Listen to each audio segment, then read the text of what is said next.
आज बाबा हम बच्चों को एवर हेल्दी बनने के लिए कमाई का साधन बताते हैं। बाबा कहते बच्चे कर्म करते याद की यात्रा में रहो, आत्म अभिमानी बनने की प्रैक्टिस करो, तो इससे आपकी ज़बरदस्त कमाई है, तुम एवर हेल्दी बन जाएंगे।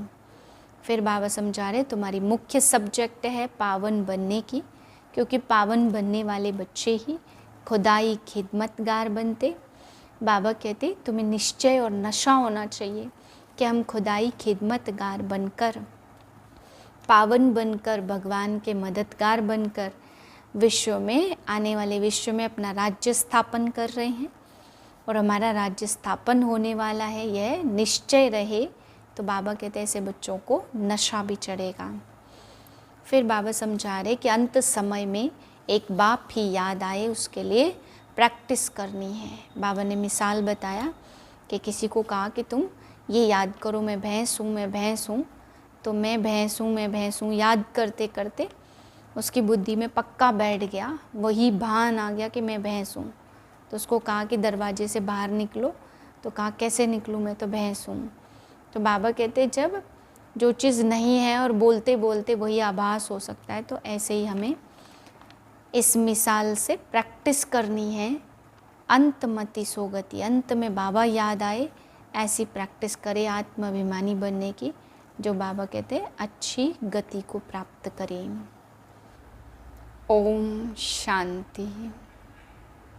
मैं हर कर्म बंधन से मुक्त आज़ाद हूँ, उड़ता पंछी हूँ, कोई भी बंधन मुझ आत्मा को बांध नहीं सकते।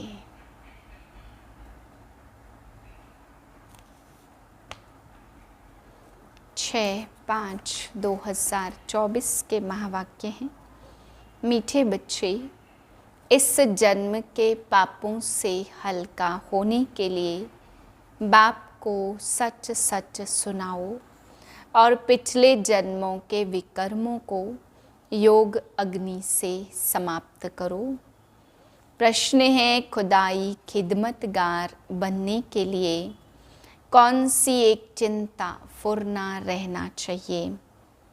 उत्तर है हमें याद की यात्रा में रहकर पावन जरूर बनना है, पावन बनने का फुरना चाहिए, यही मुख्य सब्जेक्ट है। जो बच्चे पावन बनते हैं वही बाप के खिदमतगार बन सकते हैं। बाप अकेला क्या करेगा? इसलिए बच्चों को श्रीमत पर अपने ही योग बल से विश्व को पावन बनाकर पावन राजधानी बनानी है। पहले स्वयं को पावन बनाना है। ओम शांति। यह तो बच्चे ज़रूर समझते होंगे। हम बाबा के पास जाते हैं रिफ्रेश होने के लिए।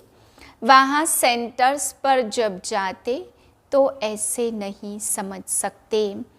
तुम बच्चों की बुद्धि में है, बाबा मधुबन में है। बाप की मुरली चलती ही है बच्चों के लिए। तुम बच्चों की बुद्धि में है, बाबा मुरली चलाते हैं मधुबन में। मुरली अगर श्री कृष्ण के लिए समझ लिया है, मुरली का अर्थ और कोई नहीं है।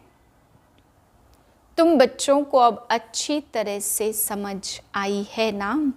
बाप ने समझाया और तुम फील करते हो बरोबर हम बेसमझ बन पड़े थे। ऐसे कोई भी अपने को समझते नहीं हैं।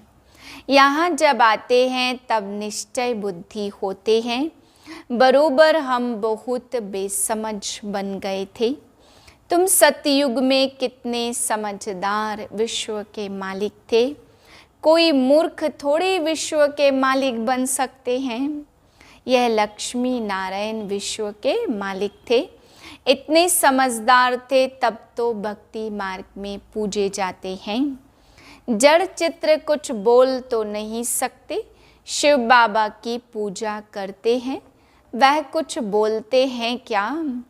शिव बाबा एक ही बार आकर बोलते हैं।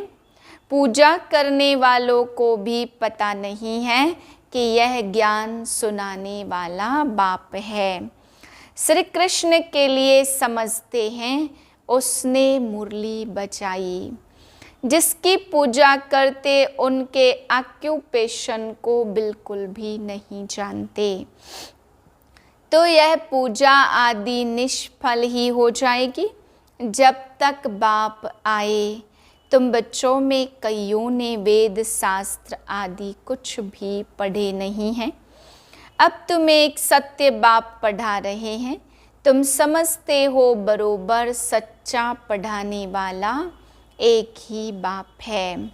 बाप को कहा ही जाता है सत्य। नर से नारायण बनने की सच्ची कथा सुनाते हैं। अर्थ तो ठीक है, सत्य बाप आते, अब नर से नारायण बनना है तो जरूर सतयुग स्थापन करेंगे ना। पुरानी दुनिया कलयुग थोड़े बनेगी। कथा सुनने समय यह कोई को बुद्धि में नहीं होता कि हम नर से नारायण बनेंगे। अब तुमको नर से नारायण बनने का राजयोग सिखलाते हैं। यह कोई नई बात नहीं है। बाबा कहते मैं कल्प कल्प आकर समझाता हूँ। युगे युगे कैसे आऊँगा, ब्रह्मा का चित्र दिखाकर तुम समझा सकते हो। यह रथ है, यह है बहुत जन्मों के अंत का जन्म पतित। अब यह भी पावन बनते हैं और हम भी बनते हैं। सिवाय योग बल के कोई पावन बन नहीं सकता। विकर्म विनाश हो न सके। पानी में स्नान करने से कोई पावन बनते नहीं। यह है योग अग्नि। पानी होता है आग को बुझाने वाला, आग होती है जलाने वाली। तो पानी कोई आग तो नहीं है जिससे विकर्म विनाश हो। सबसे ज़्यादा गुरु आदि इसने किए हैं। शास्त्र भी बहुत पढ़े। इस जन्म में जैसे पंडित था, लेकिन उससे फ़ायदा तो कुछ भी नहीं हुआ। पुण्यात्मा तो बनते ही नहीं, पाप ही करते आए हैं।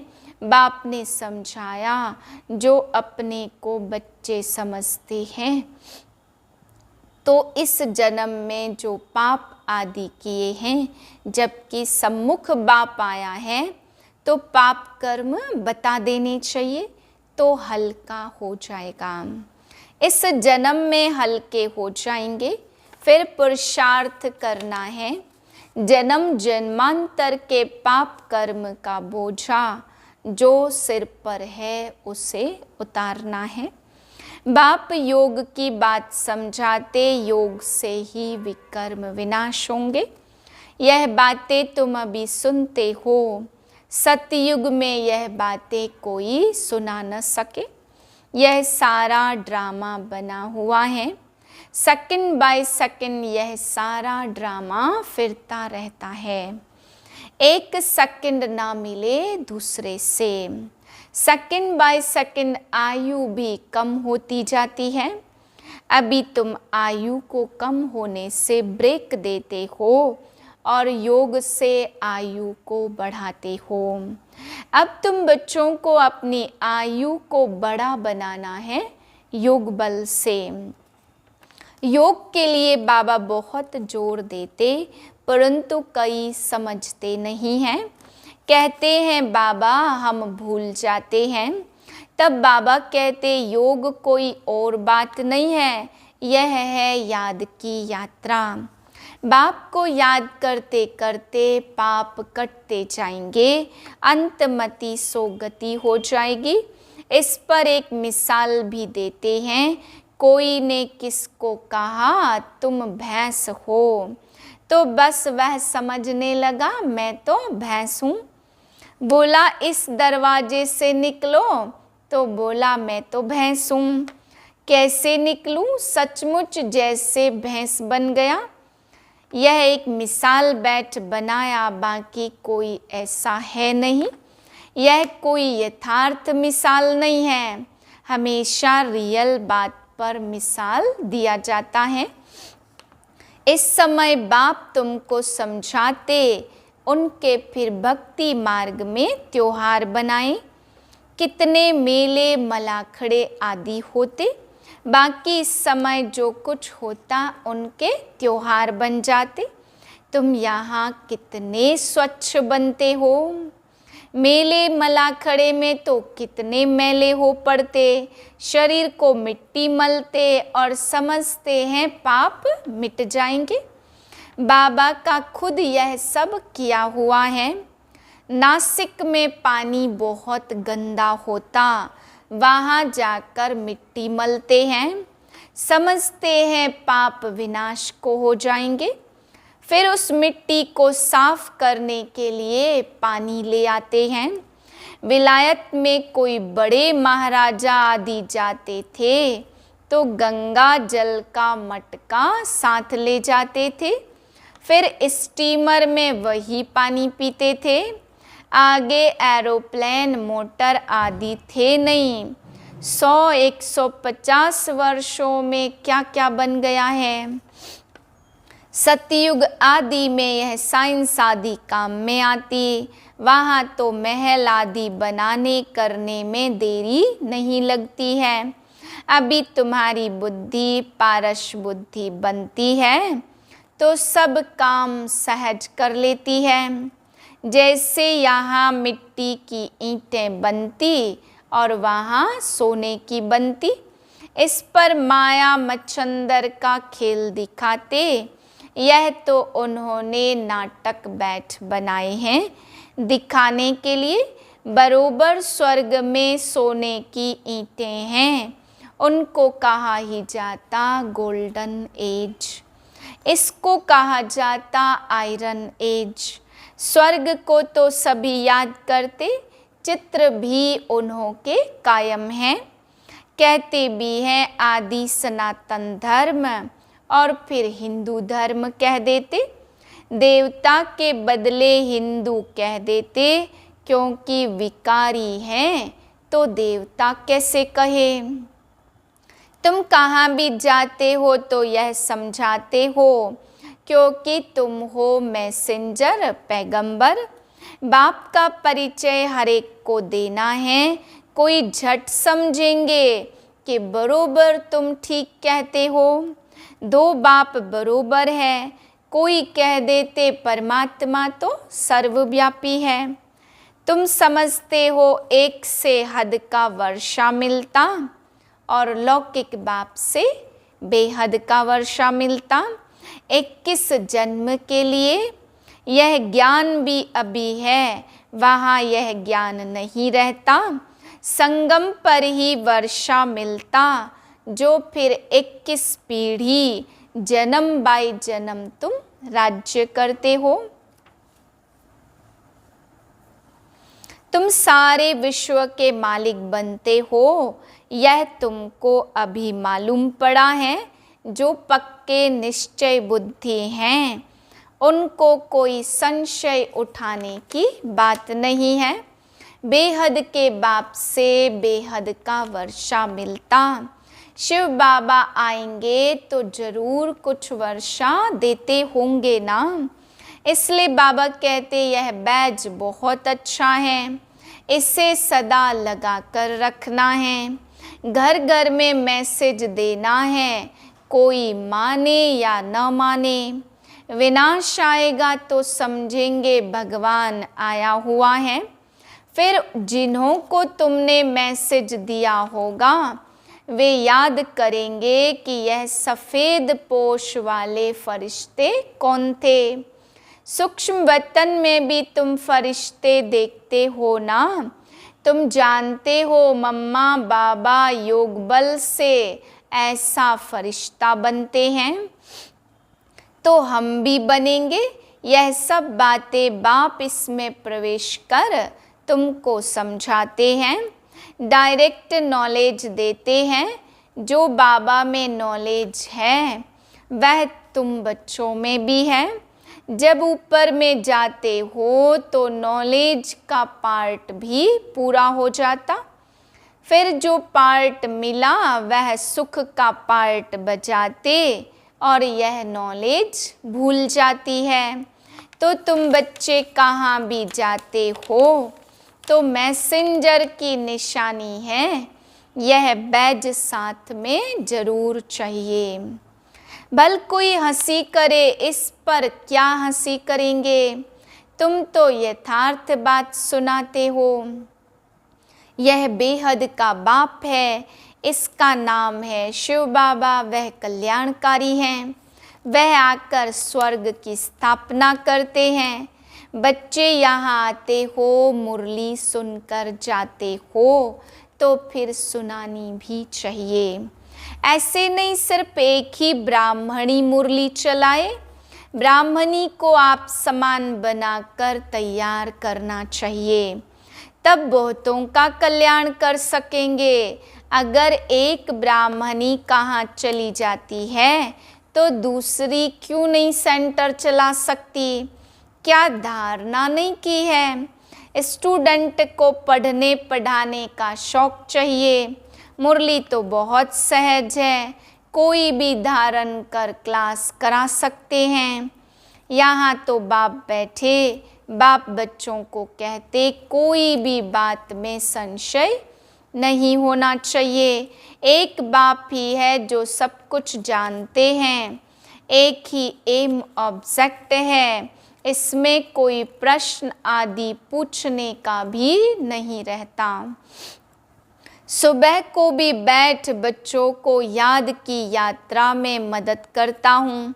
सारे बेहद के बच्चे याद करते हैं। तुम सब बच्चों को इस याद की मदद से सारे विश्व को पावन बनाना है। इसमें ही तुम अंगुली देते हो। पवित्र तो सारी दुनिया को बनाना है ना। तो बाप सभी बच्चों पर नजर रखते हैं, सब शांति धाम में चले जाएं। सबका अटेंशन खिंचवाते हैं। बाप तो बेहद में बैठेंगे। मैं आया हूँ सारी दुनिया को पावन बनाने। सारी दुनिया को करंट दे रहा हूँ तो पवित्र हो जाए। जिसका पूरा योग बल होगा वह समझेंगे बाबा अभी बैठकर याद की यात्रा सिखला रहे हैं, जिससे विश्व में शांति होती है। बच्चे भी याद में रहते तो मदद मिलती है। मददगार बच्चे भी चाहिए ना। खुदाई खिदमतगार निश्चय बुद्धि ही याद करेंगे। तुम्हारी पहली सब्जेक्ट है ही पावन बनने की। गोया तुम बच्चे निमित्त बनते बाप के साथ, बाप को बुलाते ही हैं, हे पतित पावन आओ। अब वह अकेला क्या करेगा? खिदमतगार चाहिए ना। तुम समझाते हो हम विश्व को पवित्र बनाकर सारे विश्व पर राज्य करेंगे। बुद्धि में जब ऐसा निश्चय होगा तब नशा चढ़ेगा।